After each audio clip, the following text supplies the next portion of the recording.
ಒಮ್ಮೆ ಬುದ್ಧನ ಬಳಿ ಒಬ್ಬ ಯುವಕ ಬರ್ತಾನೆ. ಬುದ್ಧನ ಬಳಿ ಬಂದ ಯುವಕನಿಗೆ ಮನದಲ್ಲಿ ಬೇಸರ ಹಾಗೂ ಆತಂಕ.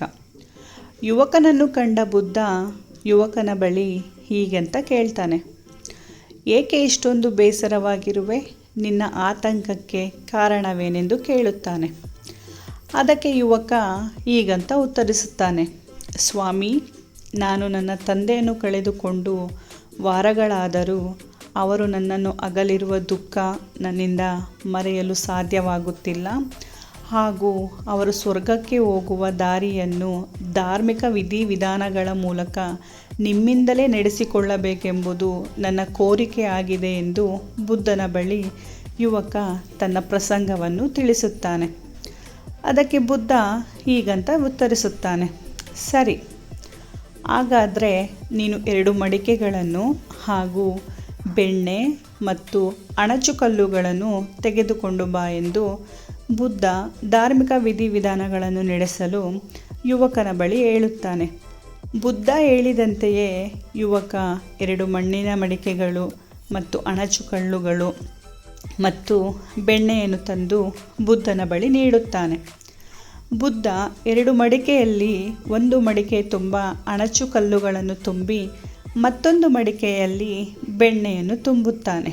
ಹಾಗೂ ಆ 2 ಮಡಿಕೆಗಳನ್ನು ಹರಿಯುವ ನದಿಯ ಮಧ್ಯದಲ್ಲಿ ನಿಂತು ಯುವಕನಿಗೆ 2 ಮಡಿಕೆಗಳನ್ನು ಒಡೆದು ಹಾಕಲು ಹೇಳುತ್ತಾನೆ. ಯುವಕ ಮೊದಲು ಕಲ್ಲು ಇರುವ ಮಡಿಕೆಗಳನ್ನು ಒಡೆಯುತ್ತಾನೆ. ಕಲ್ಲುಗಳೆಲ್ಲ ಮುಳುಗಿ ನೀರಿನ ಕೆಳಗೆ ಸೇರಿಕೊಳ್ಳುತ್ತದೆ. ಆದರೆ ಬೆಣ್ಣೆ ಇರುವ ಮಡಿಕೆ ಮಾತ್ರ ಬೆಣ್ಣೆ ನೀರಿನ ಮೇಲೆ ತೇಲುತ್ತಿರುತ್ತದೆ. ಈ ದೃಶ್ಯವನ್ನು ಕಂಡ ಯುವಕ ಬುದ್ಧನ ಬಳಿಗೆ ಬಂದು, ಏನು ಸ್ವಾಮಿ ಇದರ ಅರ್ಥ ಎಂದು ಕೇಳುತ್ತಾನೆ. ಅದಕ್ಕೆ ಬುದ್ಧ ಆ ಯುವಕನಿಗೆ ಹೀಗೆಂದು ಉತ್ತರಿಸುತ್ತಾನೆ, ನಿನ್ನ ತಂದೆಯವರು ಬದುಕಿದ್ದಾಗ ಹೇಗಿದ್ದರು ಎಂಬುವುದು ಇಲ್ಲಿ ಲೆಕ್ಕವಾಗುತ್ತದೆ. ಅವರು ಒಳ್ಳೆಯದನ್ನು ಮಾಡಿದರೆ ಅವರನ್ನು ಯಾರೂ ಆ ಕಲ್ಲುಗಳು ಕೆಳಗೆ ಹೋದಂತೆ ಕೆಳಗೆ ತಳ್ಳಲು ಸಾಧ್ಯವಿಲ್ಲ.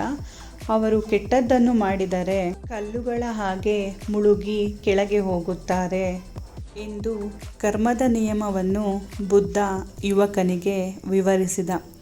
ಇದನ್ನು ಅರ್ಥ ಮಾಡಿಕೊಂಡ ಯುವಕ ಬುದ್ಧ ಹೇಳಿದ ಮಾತು ಸರಿ ಎಂದು, ನಾವು ಮಾಡಿದ ಕೆಲಸದಲ್ಲಿ ನಮಗೆ ಸ್ವರ್ಗ ನರಕ ಪ್ರಾಪ್ತಿಯಾಗುತ್ತದೆ ಎಂದು ಅರಿತುಕೊಂಡು ತನ್ನ ಮನೆಗೆ ನಡೆದ. ಹಾಗಾದರೆ ನೋಡಿದ್ರಲ್ವ ಸ್ನೇಹಿತರೆ, ಸ್ವರ್ಗ ನರಕ ಎಂಬುದು ನಾವು ಭೂಮಿ ಮೇಲೆ ಇದ್ದಾಗ ಮಾಡುವ ಕೆಲಸಗಳಲ್ಲಿ ಹೊರತು ನಾವು ಸತ್ತ ಮೇಲೆ ಹೋಗುವ ಲೋಕದಲ್ಲಿ ಇರುವುದಿಲ್ಲ. ಹಾಗಾದರೆ ಈ ಕತೆ ನಿಮಗೆ ಇಷ್ಟ ಆಗಿದ್ದರೆ ವಿಡಿಯೋನ ಲೈಕ್ ಮಾಡಿ, ಶೇರ್ ಮಾಡಿ. ಇನ್ನು ಯಾರೆಲ್ಲ ನನ್ನ ಚಾನಲ್ಗೆ ಸಬ್ಸ್ಕ್ರೈಬ್ ಮಾಡ್ಕೊಂಡಿಲ್ಲ ಪ್ಲೀಸ್ ಸಬ್ಸ್ಕ್ರೈಬ್ ಮಾಡಿ ಅಂತ ಕೇಳ್ಕೊತಾ ಈ ವಿಡಿಯೋನ ಇಲ್ಲಿಗೆ ಮುಗಿಸ್ತಾ ಇದ್ದೀನಿ. ಧನ್ಯವಾದಗಳೊಂದಿಗೆ.